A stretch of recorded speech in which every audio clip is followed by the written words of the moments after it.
계속해서 데살로니가 전서 말씀을 보고 있습니다. 오늘 말씀은 이 종말의 시대, 마지막 시대를 살아가는 성도들에게 주시는 그 권면의 말씀입니다.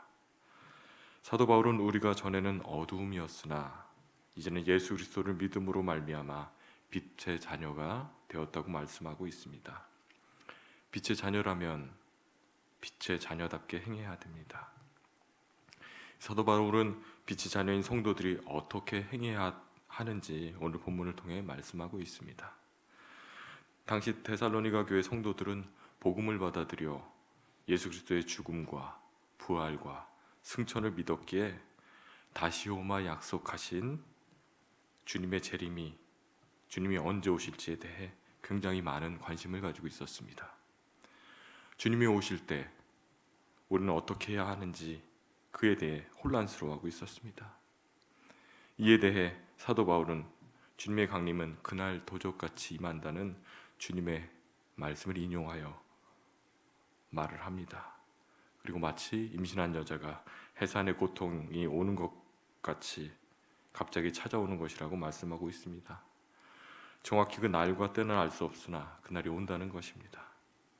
불신자들이 평안하다, 안전하다라고 말하며 안심하고 있을 때 주님은 찾아오셔서 불신자들을 멸망시켜 하나님의 자녀들인 우리들을 어둠에 속해 있지 않으므로 주님의 강림을 갑작스럽게 느끼지 않게 될 것이라고 말씀하고 있습니다.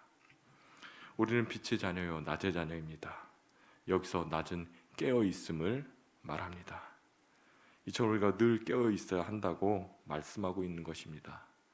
다시 말해 주님이 언제 오시던 기쁨으로 맞이할 수 있도록 우리가 늘 깨어 있으라고 성경은 말하고 있습니다. 그렇다면 깨어 있는 것은 무엇을 말하는 것일까요? 주님과 동행하는 삶을 말합니다. 온전히 성령님께 붙들린 삶을 말합니다. 예수님의 말씀, 예수님의 삶, 그리고 예수님이 보내주신 성령의 인도하심을 따라 사는 것이 깨어있는 삶인 줄 믿습니다. 내 마음대로 사는 것이 아닙니다. 여러분, 우리의 마음이 어떻습니까? 깨끗합니까? 더럽습니까? 예레미야 17장 말씀을 보면 우리의 마음은 부패해 있다고 성경은 가르쳐주고 있습니다. 명심하시기 바랍니다. 죄로 인해 본래 하나님이 만든 그 마음이 다 깨졌습니다. 죄로 물든 마음, 죄에게 사로잡힌 마음, 우리의 마음은 사탄의 놀이터라는 표현이 있습니다. 사탄이 쥐고 흔들 수 있는 얼마나 연약한 존재인지 우리는 우리 스스로 너무나 잘 알고 있습니다. 그러기에 우리 마음이 끄는 대로 가다가는 정욕에 빠지게 됩니다. 그런 여러분들 마음이 끄는 대로 사신다면 돌아오시기 바랍니다. 아주 위험합니다. 그러기에 성경은 우리의 마음이 성령으로 사로잡혀야 된다고 그렇게 말씀하고 있습니다. 우리 마음에 이끄는 대로 사는 것이 아니라 성령님이 이끄시는 대로, 말씀이 이끄는 대로 살아야 되는 줄 믿습니다. 우리가 하나님의 자녀라고 해서 구원받았다고 해서 안주해서는 안 됩니다. 늘 깨어 주님 오실 그날을 기다리며 빛의 자녀답게 살아야 합니다. 빛의 자녀답게 사는 것, 그것은 무엇을 말하는 것입니까요? 빛은 특징이 두 가지가 있습니다.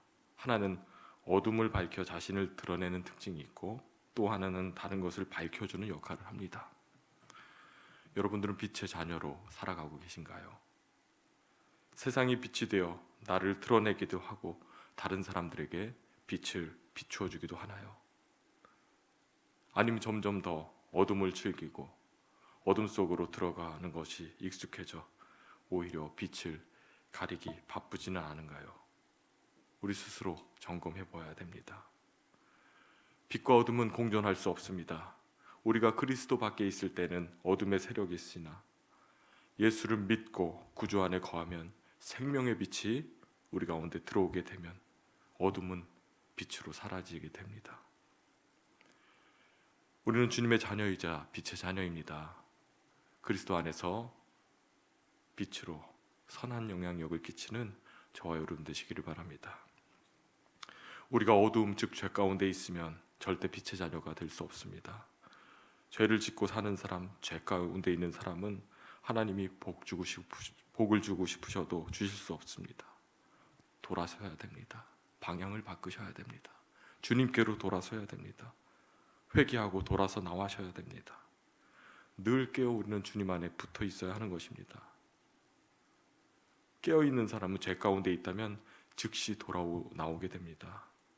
왜냐하면 깨어있는 사람들은 자신의 자리가 어디인 줄 압니다. 하나님의 자녀들의 자리는 어디인가요? 하나님 안에 거하는 것입니다. 하나님 안에 있는 것은 어떤 것이 하나님 안에 있는 것인가요? 말씀을 붙들고 하나님 안에 있는 것입니다. 믿음으로 살면 우리가 그 하나님 안에, 하나님 품 안에 있는 것입니다. 또 우리가 기도를 통해 성령님께 복종되었다면 그 삶이 하나님 안에서의 삶이 됩니다. 그것이 빛의 자리이며 우리들의 자리인 줄 믿습니다. 하나님의 품 안에 거함으로 빛의 자녀들 되시기를 주님의 이름으로 축원합니다. 늘 깨어 주님 안에 거하시기 바랍니다. 늘 주님과 동행하며 그 주님을 의지하며 그 주님을 붙드시기 바랍니다. 성령님의 인도하심에 따라 늘 깨어있는 우리 세상의 빛 일회교회 성도님들 되시기를 주님의 이름으로 축원합니다.